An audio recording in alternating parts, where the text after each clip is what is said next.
Hello, ladies and gentlemen, and welcome to your lesson 2. We were so impressed with the work from lesson 1 yesterday.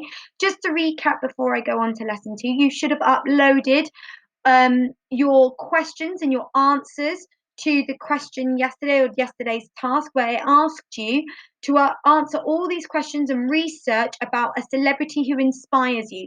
So basically choosing someone you'd like to write your own biography about and answering all these questions around them. Now, you should have gone through the research skills to remind you exactly how to do that.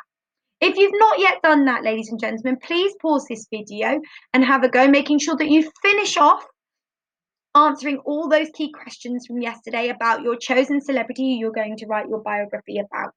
If you've not yet done that, please pause this video and then come back to me.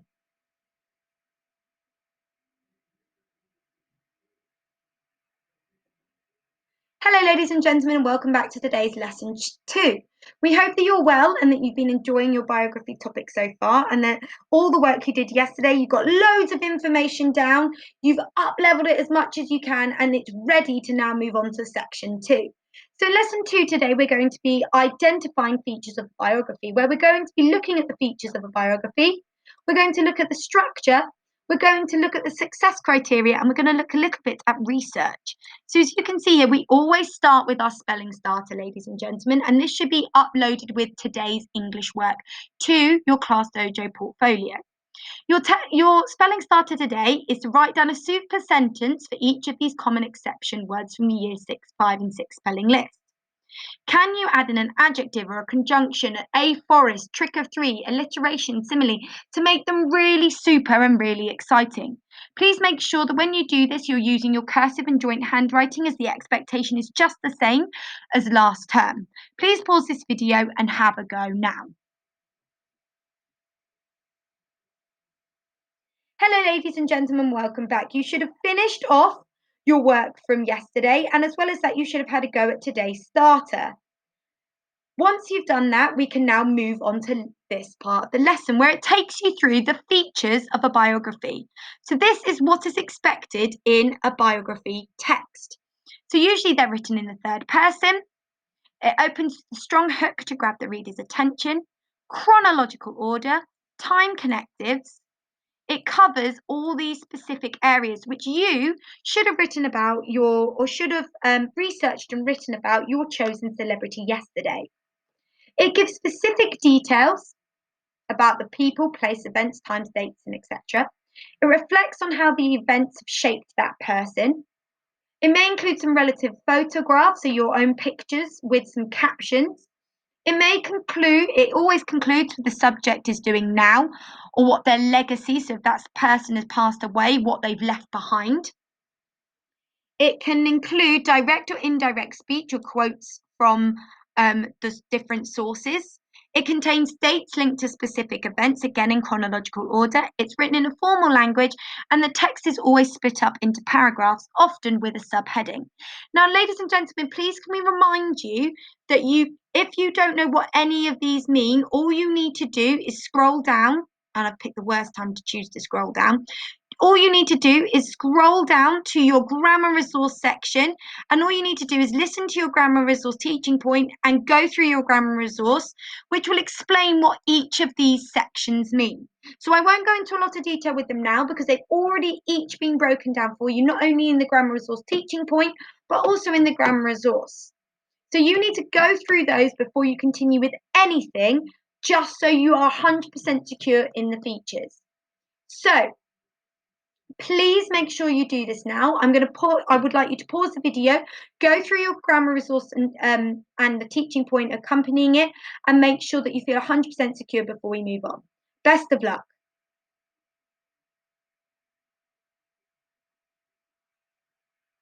Hello and welcome back. Now, ladies and gentlemen, you should have gone through your grammar resource and teaching points before you even think about moving on past these features of biography. The features of biography, ladies and gentlemen, here are basically everything we are looking for and we are expecting to see in your own biography. So we're now going to take you through some of the key features as well. So it takes you through the purpose. The purpose is to give an account of somebody's life. It takes you through the structure, the tense you need to include, and everything that we expect you to include. Now, ladies and gentlemen, I would recommend printing this off, as well as not only your features, but also your success criteria. I'm not going to take you through each of these now, but these will give you the exact thing that you need. So if you can, either have these visible when you're planning your biography, or make sure that you have them printed off before you go on to identifying the features. So I'm going to pause this now, so you can pause the video, then come back to me once you've printed off not only your features, this little features poster that you can have in front of you, and as well as that, your I don't know why that's like that. As well as that, your success criteria. Oh, it's always helpful to do this in the middle. Oh no, I'm such a dingbat. Sometimes I wonder, like, about me and my tech skills. I love it. You're watching this and you're probably like, Miss Jubbins, you need to sort yourself out. Please make sure that you print your features poster, and your success criteria, ladies and gentlemen. If there is one thing over the next 3 days, these are the 3 most important things.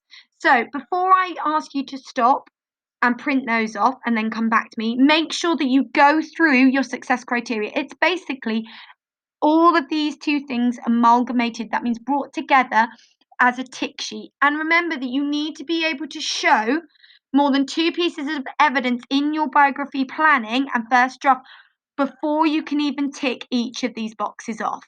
Okay? So pause now, print these 3 off, and then we'll come back to them. Hello, ladies and gentlemen. You should have printed off your features poster, and your success criteria for your biography. We will be using the 3 of these to mark your work via Class Dojo. So please make sure that you've got them in front of you. And can I remind you that you cannot tick these off unless you show 2 or more pieces of evidence in your writing containing these. So we're looking for an introduction that summarises the person's life, information about the key events in a chronological order, specific facts about the achievement, influences, or significant events of that person's life.